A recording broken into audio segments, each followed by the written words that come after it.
Call the member for Port Stephens. That's going to be a hard act to follow.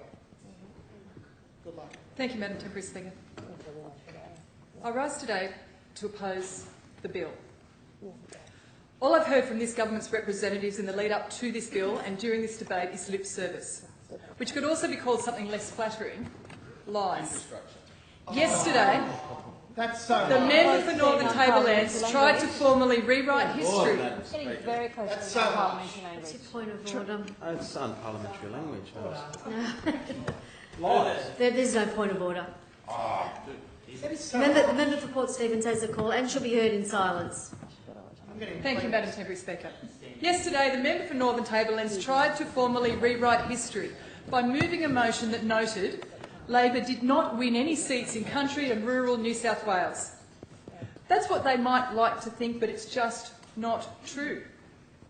The Baird Grant government can continue to ignore the fact that they did very poorly in the last election in many rural areas. But they do so at their peril. They can continue to say in this place how much they care about rural and regional New South Wales, how much they're looking after the primary producers of New South Wales, but unless they actually do it on the ground, it's all just lip service. Under this government, employment in Port Stephens has risen from 7.3% to 12.1% in just 4 years. That's a 5% increase on your watch.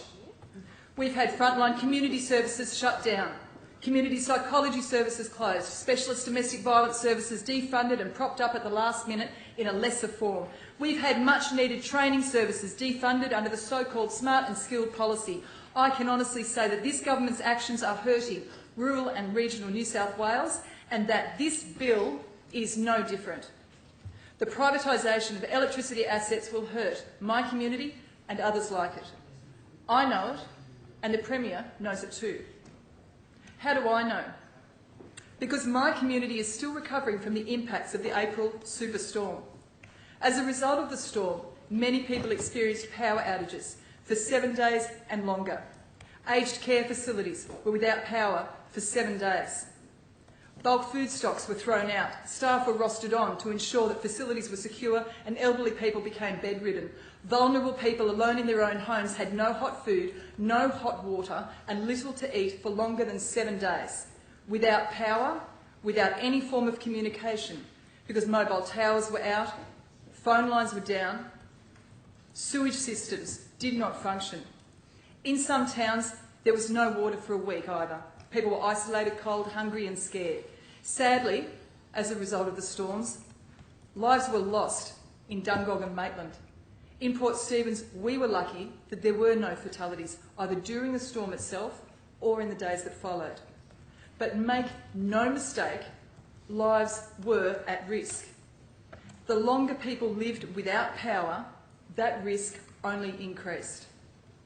In response to the storm event, Ausgrid activated 1,200 workers in the field to restore power as quickly as possible. Workers were trucked in from all over New South Wales. For their response, my community is very grateful. We know that they did all that they could with the resources that they had. So what happens when there aren't 1,200 workers available to restore power in an emergency? The Premier was recently asked this question: do you think that a private operator could get the power on quicker than a government-owned operator? How did the Premier respond? With a resounding no. The obvious question that follows is this: would it have taken longer for the power to have been restored if the poles and wires were privatised? Given that the privatisation of our electricity assets will result in significant job losses, the answer to this question is obvious. With less workers on the ground capable of responding during an emergency, it will obviously mean that it will take longer for power to be restored.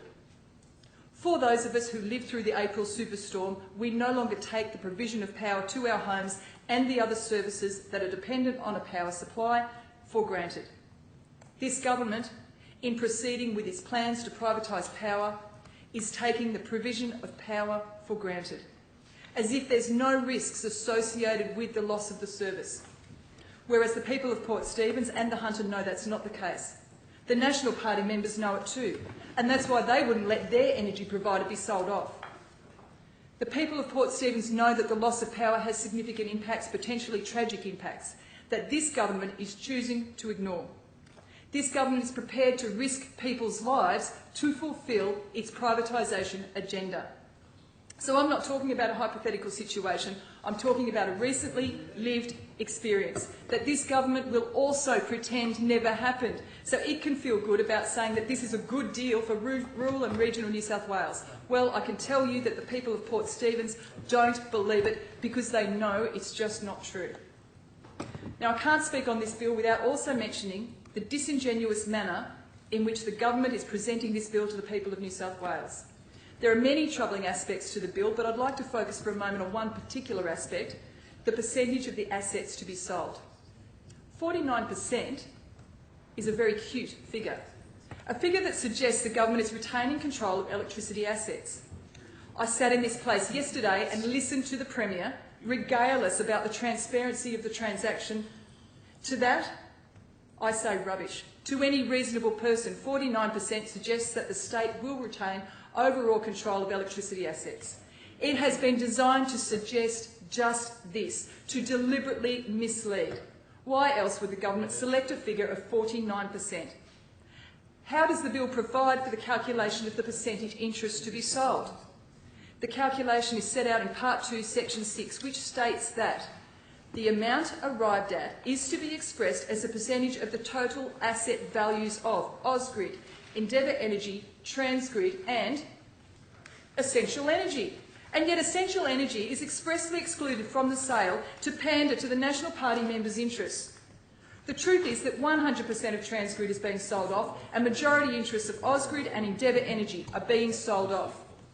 Adding Essential Energy into the calculation of the total interest to be sold is nothing short of disingenuous and very far from the transparent and honest government described by the members of the other side of this chamber throughout this debate.